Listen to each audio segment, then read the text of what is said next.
Hello everyone. Everyone is listening to stories on September Reads channel. Please subscribe to the channel to help the channel grow. Thank you. Harry Potter and the Sorcerer's Stone. Chapter 1, The Boy Who Lived. Mr. and Mrs. Dursley of number 4 Privet Drive were proud to say that they were perfectly normal. Thank you very much. They were the last people you'd expect to be involved in anything strange or mysterious because they just didn't hold with such nonsense. Mr. Dursley was the director of a firm called Grunnings, which made drills. He was a big, beefy man with hardly any neck, although he did have a very large mustache.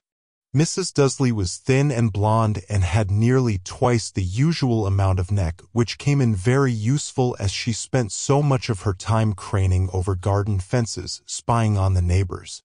The Dursleys had a small son called Dudley, and in their opinion there was no finer boy anywhere. The Dursleys had everything they wanted, but they also had a secret, and their greatest fear was that somebody would discover it. They didn't think they could bear it if anyone found out about the Potters. Mrs. Potter was Mrs. Dursley's sister, but they hadn't met for several years. In fact, Mrs. Dursley pretended she didn't have a sister because her sister and her good-for-nothing husband were as un-Dursleyish as it was possible to be. The Dursleys shuddered to think what the neighbors would say if the Potters arrived in the street. The Dursleys knew that the Potters had a small son, too, but they had never even seen him. This boy was another good reason for keeping the Potters away. They didn't want Dudley mixing with a child like that. When Mr. and Mrs. Dursley woke up on the dull, gray Tuesday our story starts, there was nothing about the cloudy sky outside to suggest that strange and mysterious things would soon be happening all over the country. Mr. Dursley hummed as he picked out his most boring tie for work, and Mrs. Dursley gossiped away happily as she wrestled a screaming Dudley into his high chair. None of them noticed a large, tawny owl flutter past the window. At 8:30, Mr. Dursley picked up his briefcase, pecked Mrs. Dursley on the cheek, and tried to kiss Dudley goodbye but missed because Dudley was now having a tantrum and throwing his cereal at the walls. "Little tyke," chortled Mr. Dursley as he left the house. He got into his car and backed out of number 4's drive. It was on the corner of the street that he noticed the first sign of something peculiar, a cat reading a map. For a second, Mr. Dursley didn't realize what he had seen, then he jerked his head around to look again. There was a tabby cat standing on the corner of Privet Drive, but there wasn't a map in sight. What could he have been thinking of? It must have been a trick of the light. Mr. Dursley blinked and stared at the cat. It stared back. As Mr. Dursley drove around the corner and up the road, he watched the cat in his mirror. It was now reading the sign that said Privet Drive. No, looking at the sign, cats couldn't read maps or signs. Mr. Dursley gave himself a little shake and put the cat out of his mind. As he drove toward town, he thought of nothing except a large order of drills he was hoping to get that day. But on the edge of town, drills were driven out of his mind by something else. As he sat in the usual morning traffic jam, he couldn't help noticing that there seemed to be a lot of strangely dressed people about. People in cloaks. Mr. Dursley couldn't bear people who dressed in funny clothes, the get-ups you saw on young people. He supposed this was some stupid new fashion. He drummed his fingers on the steering wheel and his eyes fell on a huddle of these weirdos standing quite close by. They were whispering excitedly together. Mr. Dursley was enraged to see that a couple of them weren't young at all. Why, that man had to be older than he was and wearing an emerald green cloak. The nerve of him!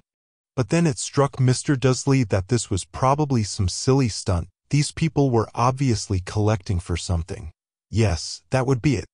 The traffic moved on, and a few minutes later, Mr. Dursley arrived in the Grunnings parking lot, his mind back on drills. Mr. Dursley always sat with his back to the window in his office on the 9th floor. If he hadn't, he might have found it harder to concentrate on drills that morning. He didn't see the owls swooping past in broad daylight, though people down in the street did. They pointed and gazed open-mouthed as owl after owl sped overhead. Most of them had never seen an owl even at nighttime. Mr. Dursley, however, had a perfectly normal, owl-free morning. He yelled at 5 different people. He made several important telephone calls and shouted a bit more. He was in a very good mood until lunchtime when he thought he'd stretch his legs and walk across the road to buy himself a bun from the bakery. He'd forgotten all about the people in cloaks until he passed a group of them next to the baker's. He eyed them angrily as he passed. He didn't know why, but they made him uneasy. This bunch were whispering excitedly, too, and he couldn't see a single collecting tin. It was on his way back past them, clutching a large donut in a bag, that he caught a few words of what they were saying. "The Potters, that's right, that's what I heard." "Yes, their son, Harry." Mr. Dursley stopped dead. Fear flooded him. He looked back at the whisperers as if he wanted to say something to them, but thought better of it. He dashed back across the road, hurried up to his office, snapped at his secretary not to disturb him, seized his telephone, and had almost finished dialing his home number when he changed his mind. He put the receiver back down and stroked his mustache, thinking, no, he was being stupid. Potter wasn't such an unusual name. He was sure there were lots of people called Potter who had a son called Harry. Come to think of it, he wasn't even sure his nephew was called Harry. He'd never even seen the boy. It might have been Harvey. Or Harold. There was no point in worrying Mrs. Dursley. She always got so upset at any mention of her sister. He didn't blame her if he'd had a sister like that, but all the same, those people in cloaks. He found it a lot harder to concentrate on drills that afternoon, and when he left the building at 5 o'clock, he was still so worried that he walked straight into someone just outside the door. "Sorry," he grunted as the tiny old man stumbled and almost fell. It was a few seconds before Mr. Dursley realized that the man was wearing a violet cloak. He didn't seem at all upset at being almost knocked to the ground. On the contrary, his face split into a wide smile, and he said in a squeaky voice that made passers-by stare, "Don't be sorry, my dear sir, for nothing could upset me today. Rejoice, for you know who has gone at last. Even muggles like yourself should be celebrating this happy, happy day." And the old man hugged Mr. Dursley around the middle and walked off. Mr. Dursley stood rooted to the spot. He had been hugged by a complete stranger. He also thought he had been called a muggle, whatever that was. He was rattled. He hurried to his car and set off for home, hoping he was imagining things which he had never hoped before because he didn't approve of imagination. As he pulled into the driveway of number 4, the first thing he saw, and it didn't improve his mood, was the tabby cat he'd spotted that morning. It was now sitting on his garden wall. He was sure it was the same one. It had the same markings around its eyes. "Shoo!" said Mr. Dursley loudly. The cat didn't move. It just gave him a stern look. Was this normal cat behavior? Mr. Dursley wondered. Trying to pull himself together, he let himself into the house. He was still determined not to mention anything to his wife. Mrs. Dursley had had a nice, normal day. She told him over dinner all about Mrs. Next Door's problems with her daughter and how Dudley had learned a new word, won't. Mr. Dursley tried to act normally. When Dudley had been put to bed, he went into the living room in time to catch the last report on the evening news. And finally, birdwatchers everywhere have reported that the nation's owls have been behaving very unusually today. Although owls normally hunt at night and are hardly ever seen in daylight, there have been hundreds of sightings of these birds flying in every direction since sunrise. Experts are unable to explain why the owls have suddenly changed their sleeping pattern.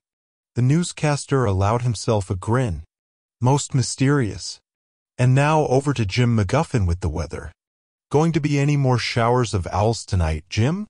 Well, Ted, said the weatherman, I don't know about that, but it's not only the owls that have been acting oddly today. Viewers as far apart as Kent, Yorkshire, and Dundee have been phoning in to tell me that instead of the rain I promised yesterday, they've had a downpour of shooting stars. Perhaps people have been celebrating bonfire night early. It's not until next week, folks. But I can promise a wet night tonight.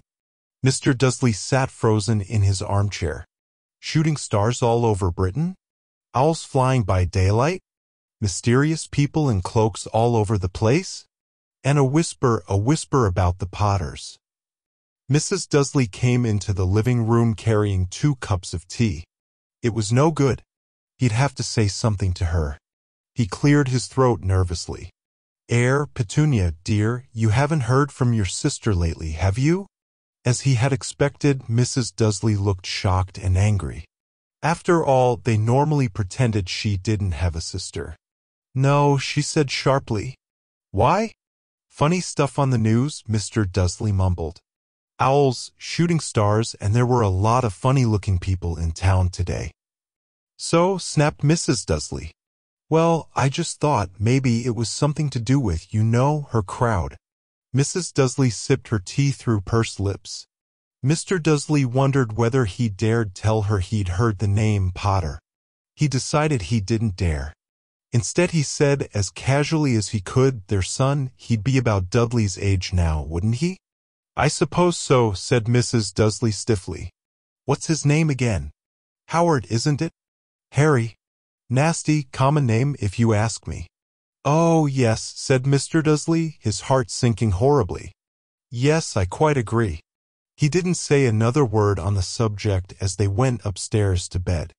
While Mrs. Dudley was in the bathroom, Mr. Dudley crept to the bedroom window and peered down into the front garden.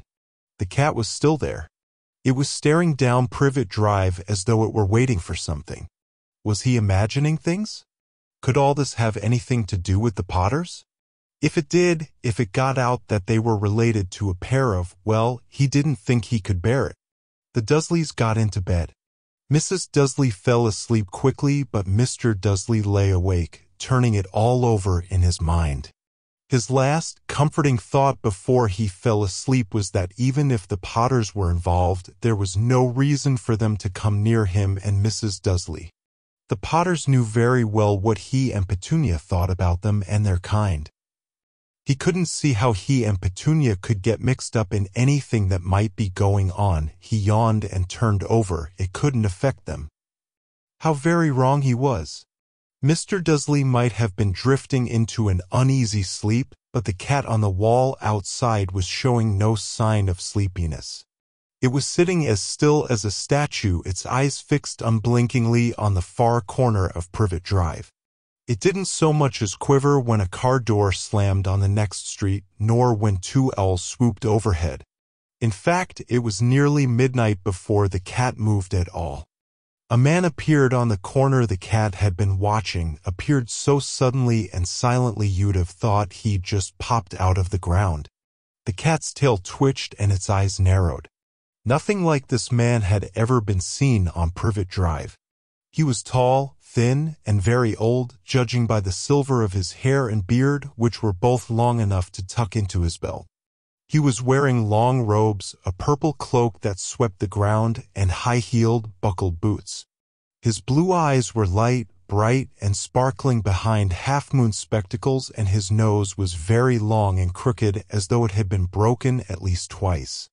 This man's name was Albus Dumbledore.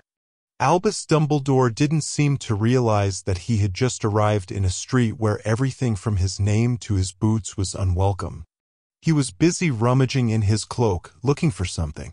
But he did seem to realize he was being watched because he looked up suddenly at the cat, which was still staring at him from the other end of the street. For some reason, the sight of the cat seemed to amuse him. He chuckled and muttered, "I should have known." He found what he was looking for in his inside pocket. It seemed to be a silver cigarette lighter. He flicked it open, held it up in the air, and clicked it. The nearest street lamp went out with a little pop. He clicked it again. The next lamp flickered into darkness. 12 times he clicked the put-outer until the only lights left on the whole street were 2 tiny pinpricks in the distance, which were the eyes of the cat watching him. If anyone looked out of their window now, even beady-eyed Mrs. Dudley, they wouldn't be able to see anything that was happening down on the pavement. Dumbledore slipped the put-outer back inside his cloak and set off down the street toward number 4, where he sat down on the wall next to the cat. He didn't look at it, but after a moment he spoke to it. "Fancy seeing you here, Professor McGonagall." He turned to smile at the tabby, but it had gone. Instead, he was smiling at a rather severe-looking woman who was wearing square glasses exactly the shape of the markings the cat had had around its eyes. She, too, was wearing a cloak, an emerald one. Her black hair was drawn into a tight bun. She looked distinctly ruffled. "How did you know it was me?" she asked. "My dear professor, I've never seen a cat sit so stiffly." "You'd be stiff if you'd been sitting on a brick wall all day," said Professor McGonagall. "All day? When you could have been celebrating?" "I must have passed a dozen feasts and parties on my way here." Professor McGonagall sniffed angrily. "Oh yes, I've celebrating, all right," she said impatiently. "You'd think they'd be a bit more careful, but no, even the Muggles have noticed something's going on. It was on their news." She jerked her head back at the Dursleys' dark living room window. "I heard it. Flocks of owls, shooting stars." "Well, they're not completely stupid. They were bound to notice something. Shooting stars down in Kent. I'll bet that was Daedalus Diggle. He never had much sense." "You can't blame them," said Dumbledore gently. "We've had precious little to celebrate for 11 years. "I know that," said Professor McGonagall irritably. "But that's no reason to lose our heads. People are being downright careless out on the streets in broad daylight, not even dressed in Muggle clothes, swapping rumors." She threw a sharp, sideways glance at Dumbledore here, as though hoping he was going to tell her something, but he didn't, so she went on. "A fine thing it would be if, on the very day you-know-who seems to have disappeared at last, the Muggles found out about us all." "I suppose he really has gone, Dumbledore?" "It certainly seems so," said Dumbledore. "We have much to be thankful for. Would you care for a lemon drop?" "A what?" "A lemon drop. They're a kind of Muggle sweet I'm rather fond of." "No, thank you," said Professor McGonagall coldly, as though she didn't think this was the moment for lemon drops. "As I say, even if you know who has gone." "My dear Professor, surely a sensible person like yourself can call him by his name? All this you-know-who nonsense. For 11 years I have been trying to persuade people to call him by his proper name, Voldemort." Professor McGonagall flinched, but Dumbledore, who was unsticking 2 lemon drops, seemed not to notice. "It all gets so confusing if we keep saying you-know-who. I have never seen any reason to be frightened of saying Voldemort's name." "I know you haven't," said Professor McGonagall, sounding half exasperated, half admiring. "But you're different. Everyone knows you're the only one you know. Oh, all right, Voldemort was frightened of." "You flatter me," said Dumbledore calmly. "Voldemort had powers I will never have. Only because you're too, well, noble to use them. It's lucky it's dark. I haven't blushed so much since Madame Pomfrey told me she liked my new earmuffs." Professor McGonagall shot a sharp look at Dumbledore and said, "The owls are nothing next to the rumors that are flying around." "You know what they're saying? About why he's disappeared? About what finally stopped him?"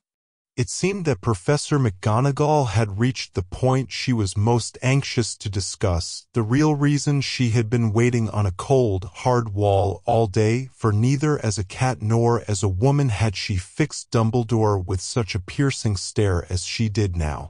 It was plain that whatever everyone was saying, she was not going to believe it until Dumbledore told her it was true. Dumbledore, however, was choosing another lemon drop and did not answer. "What they're saying," she pressed on, "is that last night Voldemort turned up in Godric's Hollow. He went to find the Potters. The rumor is that Lily and James Potter that they are dead." Dumbledore bowed his head. Professor McGonagall gasped. "Lily and James. I can't believe it. I didn't want to believe it." "Oh, Albus." Dumbledore reached out and patted her on the shoulder. I know, he said heavily. Professor McGonagall's voice trembled as she went on. "That's not all. They're saying he tried to kill the Potter's son, Harry. But he couldn't. He couldn't kill that little boy. No one knows why or how, but they're saying that when he couldn't kill Harry Potter, Voldemort's power somehow broke, and that's why he's gone. Dumbledore nodded glumly. It's true, faltered Professor McGonagall. After all he's done, all the people he's killed, he couldn't kill a little boy? It's just astounding, of all the things to stop him, but how in the name of heaven did Harry survive? We can only guess, said Dumbledore. We may never know. Professor McGonagall pulled out a lace handkerchief and dabbed at her eyes beneath her spectacles. Dumbledore gave a great sniff as he took a golden watch from his pocket and examined it. It was a very odd watch. It had 12 hands but no numbers. Instead, little planets were moving around the edge. It must have made sense to Dumbledore, though, because he put it back in his pocket and said, Hagrid's late. I suppose it was he who told you I'd be here, by the way? Yes, said Professor McGonagall. And I don't suppose you're going to tell me why you're here, of all places? I've come to bring Harry to his aunt and uncle. They're the only family he has left now. You can't mean the people who live here, cried Professor McGonagall, jumping to her feet and pointing at number 4. Dumbledore, you can't. I've been watching them all day. You couldn't find 2 people who were less like us. And they've got the son. I saw him kicking his mother all the way up the street, screaming for sweets. Harry Potter, come and live here. It's the best place for him, said Dumbledore firmly. His aunt and uncle will be able to explain everything to him when he's older. I've written them a letter. A letter? Repeated Professor McGonagall faintly, sitting back down on the wall. Really, Dumbledore, you think you can explain all this in a letter? These people will never understand him. He'll be famous, a legend. I wouldn't be surprised if today was known as Harry Potter Day in the future. There will be books written about Harry. Every child in our world will know his name. Exactly, said Dumbledore, looking very seriously over the top of his half-moon glasses. It would be enough to turn any boy's head. Famous before he can walk and talk. Famous for something he won't even remember. Can you see how much better off he'll be, growing up away from all that until he's ready to take it? Professor McGonagall opened her mouth, changed her mind, swallowed, and then said, Yes, you're right, of course. But how is the boy getting here, Dumbledore? She eyed his cloak suddenly as though she thought he might be hiding Harry underneath it. Hagrid's bringing him. You think it wise to trust Hagrid with something as important as this? I would trust Hagrid with my life, said Dumbledore. I'm not saying his heart isn't in the right place, said Professor McGonagall grudgingly, but you can't pretend he's not careless. He does tend to. What was that? A low rumbling sound had broken the silence around them. It grew steadily louder as they looked up and down the street for some sign of a headlight. It swelled to a roar as they both looked up at the sky, and a huge motorcycle fell out of the air and landed on the road in front of them. If the motorcycle was huge, it was nothing to the man sitting astride it. He was almost twice as tall as a normal man and at least 5 times as wide.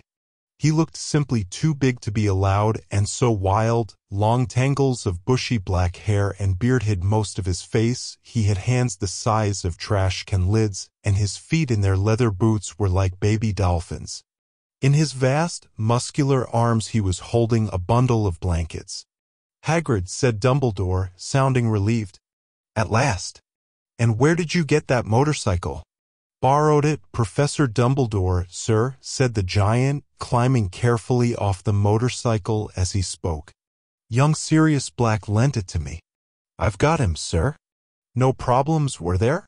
No, sir. House was almost destroyed, but I got him out all right before the muggles started swarming around. He fell asleep as we was flying over Bristol. Dumbledore and Professor McGonagall bent forward over the bundle of blankets. Inside, just visible, was a baby boy fast asleep. Under a tuft of jet-black hair over his forehead they could see a curiously shaped cut, like a bolt of lightning. Is that where? Whispered Professor McGonagall. Yes, said Dumbledore. He'll have that scar forever. Couldn't you do something about it, Dumbledore? Even if I could, I wouldn't. Scars can come in handy. I have one myself above my left knee that is a perfect map of the London Underground. Well, give him here, Hagrid. We'd better get this over with. Dumbledore took Harry in his arms and turned toward the Dursleys' house. Could I say goodbye to him, sir? Asked Hagrid. He bent his great, shaggy head over Harry and gave him what must have been a very scratchy, whiskery kiss. Then suddenly Hagrid let out a howl like a wounded dog. Shoo! Hissed Professor McGonagall, you'll wake the muggles? Sorry, sobbed Hagrid, taking out a large, spotted handkerchief and burying his face in it. But I can't stand it, Lily and James dead, and poor little Harry off to live with muggles. Yes, it's all very sad, but get a grip on yourself, Hagrid, or we'll be found, Professor McGonagall whispered, patting Hagrid gingerly on the arm as Dumbledore stepped over the low garden wall and walked to the front door. He laid Harry gently on the doorstep, took a letter out of his cloak, tucked it inside Harry's blankets, and then came back to the other two. For a full minute the three of them stood and looked at the little bundle. Hagrid's shoulders shook, Professor McGonagall blinked furiously, and the twinkling light that usually shone from Dumbledore's eyes seemed to have gone out. Well, said Dumbledore finally, that's that. We've no business staying here. We may as well go and join the celebrations. Yeah, said Hagrid in a very muffled voice, I'll be talking Sirius's bike back. Good night, Professor McGonagall, Professor Dumbledore, sir. Wiping his streaming eyes on his jacket sleeve, Hagrid swung himself onto the motorcycle and kicked the engine into life. With a roar it rose into the air and off into the night. I shall see you soon, I expect, Professor McGonagall, said Dumbledore, nodding to her. Professor McGonagall blew her nose in reply. Dumbledore turned and walked back down the street. On the corner he stopped and took out the silver put-outer. He clicked it once, and 12 balls of light sped back to their street lamps so that Privet Drive glowed suddenly orange and he could make out a tabby cat slinking around the corner at the other end of the street. He could just see the bundle of blankets on the step of number 4.